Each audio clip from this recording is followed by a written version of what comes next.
Karibu sana ndugu mtazamaji, kutokea hapa kanisa la Waadventista wa Sabato Sakina. Leo tuko siku ya Ijumaa, Julai 4, na somo letu la ukandamizaji. Karibuni sana walimu. Asante sana. Asante. Karibuni sana. Tumetoka kuanzia siku ya kwanza ya lesoni yetu, na leo tuko siku ya Ijumaa. Nipende kuwakaribisha wakati tukiwa umejadili huko, umetafuta maarifa ya Mungu. Niwakaribishe sana tunapoenda kuanza. Mwalimu Machibia, karibu kwa ombi. Tuombe. Mungu wetu, tunashukuru sana kwa nafasi uliyotupatia ya kujifunza neno lako. Tunakualika wewe nasi katika jina la Yesu Kristo. Amina. Amen. Haya. Katika siku ya Ijumaa tutaangalia nukuu inayotoka kwenye kitabu cha Ellen G. White, na ndugu Machibia, nitaomba kama unaweza kuisoma kwa haraka, na baada ya kumaliza kusoma nitaomba umalizie tu na kutoa ufafanuzi ndugu ya mbele ya watazamaji katika hiyo. Asante. Ellen G. White anatoa maoni kwa usahihi juu ya uaminifu wa wakunga na tumaini la kimasihi. Nimesoma hapo kuanzia nukuu inapoanzia. Maagizo yaliyotolewa kwa wanawake ambao ajira yao iliwapasa fursa ya kutekeleza amri kuwaangamiza watoto wa kiume wa Kiebrania wakati wa kuzaliwa kwao. Shetani alikuwa mhamasishaji katika suala hili. Alijua kwamba mkombozi angeinuliwa kati ya Waisraeli, na kwa kumuongoza mfalme kuwaangamiza watoto wao alitumaini kushinda kusudi la kimungu. Lakini wanawake walimwogopa Mungu na hawakuthubutu kutekeleza agizo hili la kikatili. Bwana aliidhinisha mwendo wao na akafanikiwa. Ni kama sehemu ya nyongeza yangu pia. Katika somo hili mimi binafsi ninaona watu wengi ambao wameonyesha ujasiri na imani yao kwa Mungu. Mtu wa kwanza kabisa tukianza na mama yake Musa mwenyewe, namna ambavyo tu alimuona mtoto mchanga akaona kabisa huyu Mungu ananyonyesha, huyu atakuja afanye kitu kikubwa. Tunakuja dada yake Musa, Miriam, naye ujasiri alionyesha ijapokuwa akiwa mdogo. Lakini tunakuja hata kwa hao wakunga, na ujasiri waonyesha wa kumtii Mungu, na Musa mwenyewe anakuja kuonyesha ujasiri wa namna ambavyo anakataa kuitwa mtoto wa Farao. Na ukisoma katika kitabu hiki cha Wazee na Manabii, Mwaite anamuelezea Musa kwa upekee zaidi pia kwamba ili mtu awe Farao alipaswa apitie kwenye mchakato wa kidini ya Kimisri. Lazima angekuwa kwanza kuhani wa Misri. Kwa hiyo Musa walianza kumfundisha zile taratibu za kikuhani wa Kimisri, lakini mama yake anasema Musa alikataa. Na walianza kumtishia kwamba usipokubali hii hautaweza kuwa Farao. Wakaanza kumtishia mpaka cheo chake. Lakini mwisho wa siku Musa aliweza kusimama imara na akamtegemea Mungu. Kwa hiyo hili somo linatukumbusha tuwe majasiri, tumtumaini Mungu katika vipindi vyote vigumu tunavyoweza kupitia. Wokovu wa Mungu utakuja. Asante. Karibu mwalimu Gwanda. Hapa tunaona kitu cha pekee kabisa, cha pekee sana. Unajua kipindi Mungu anamwambia Abraham kwamba uzao wako utaenda utumwani miaka 400 alafu watatoka. Sidhani kama walikuwa wanajua. Unajua katika wakati huu kitu kikubwa unachokiona ni kwamba mapenzi ya Mungu yanatimia kwa kutegemea ile character, ile tabia ya watu. Tunaona tabia ya watu inatumika katika kutimiza mapenzi ya Mungu, kwamba hawa watu wanao wenye hofu ya Mungu, wenye kuona kwamba hiki ni cha uovu hawakitendi. Tunaona hiyo inatumika katika kuwaokoa hao wana wa Israeli. Tunaona hiyo inatumika, na pia hata katika kuna kitu kingine hapa.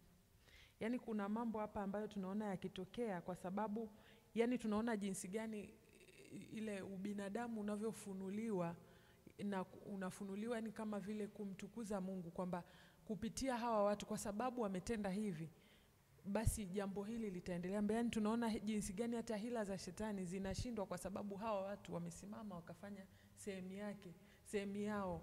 Na pia hawa watu tunaona, na ni watu sio kwamba tunaona ni watu ambao ni miaka mingi sana hawajawa karibu na Mungu, au hawajawa kwenye, unajua kwenye hiyo tuseme mazingira ya kwamba wana huo uhuru wa kumtukuza Mungu au kufanya mapenzi ya Mungu. Lakini ni kwanza tunaona sura yenyewe, kitabu chenyewe kinaanza kwamba maombi yao yakamfikia Mungu. Yani kwamba watu wanaomba kipindi hicho, kwamba ni kipindi ambacho tunategemea Mungu angewakuta hamna mtu hata anayemjua na atawatoaje hapa sasa. Yani ingebidi sijui Musa angeanzia wapi, lakini tunaona kwamba alimpata mama wa kuweza kumfundisha Musa. Kwa hiyo tayari huyu ni mama ambaye ametoka kwenye familia ya watu wanaoomba, na yeye mwenyewe ni mtu ambaye anamcha Mungu. Yani tunaona hapa ni ubinadamu, yani jinsi gani watu wanavyomwamini na kumtegemea Mungu inatumika katika kuwatoa hawa watu Israeli. Yani sijui niseme hivyo. Yani ni namna fulani hivi ya pekee sana, kwamba tunaweza tukaona kwamba ni Mungu tu ndo amenini, lakini sasa yani ile kuonyesha kwamba na hawa wanadamu wenyewe, yani kwamba walikuwa na huo utayari. Wapo ambao walikuwa wanaweza kufungua moyo wao kwa Mungu, na Mungu akawasikia na akafanya kazi pamoja nao katika kuwatoa hawa watu Israeli. Sijui kama nimeeleweka. Yani ni jinsi fulani hivi ya pekee ambayo inajifunua hapa kupitia hawa wana wa Israeli. Asante, karibu sana ndugu mtazamaji. Na labda nipende kurejea tena kwa Mwalimu Machibe.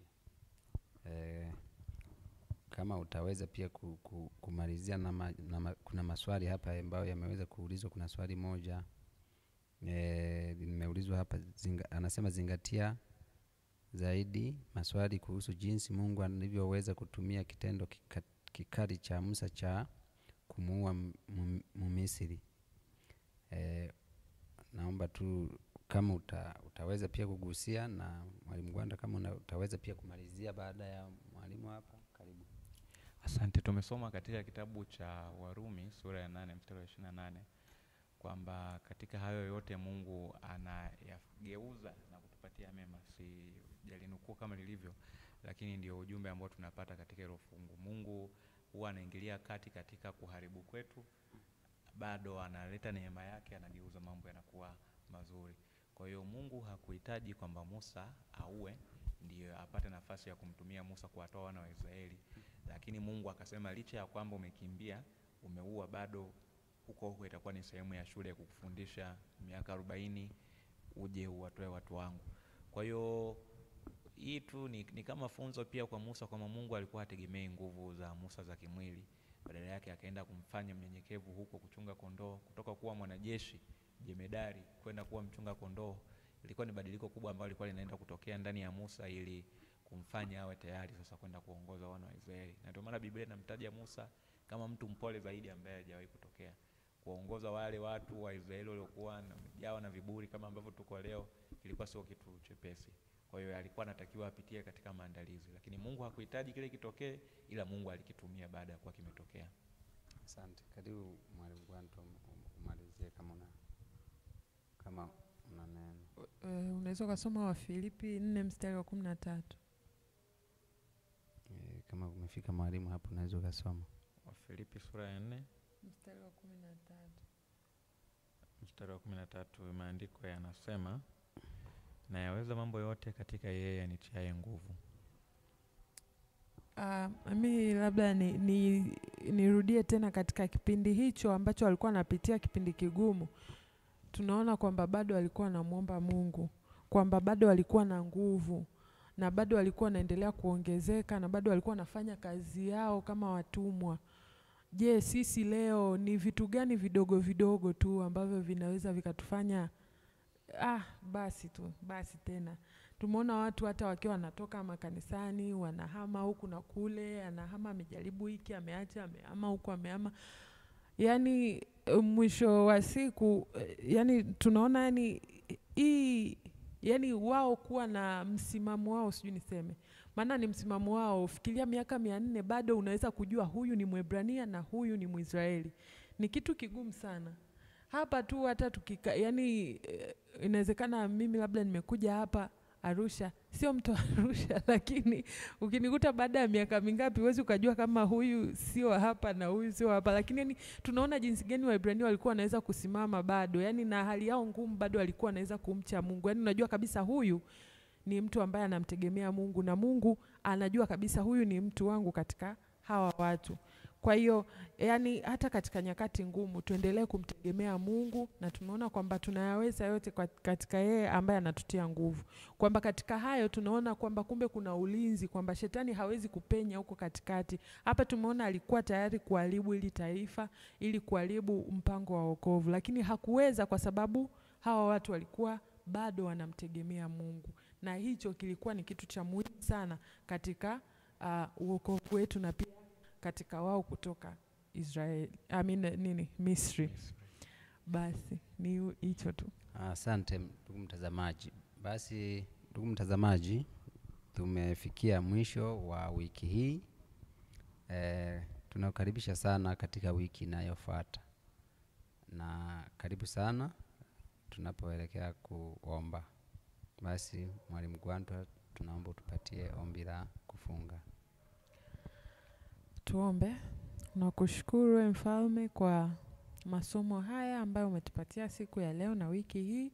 Bwana, naomba ukaendelee kusema nasi ili tukaweze kuyaweka katika kuyatendea kazi, na pia tukaendelee kusoma neno lako na kujifunza mengi zaidi ambayo yataendelea kutusaidia katika tabia zetu na imani yetu. Kwa jina la Bwana wetu Yesu Kristo, amina. Amen.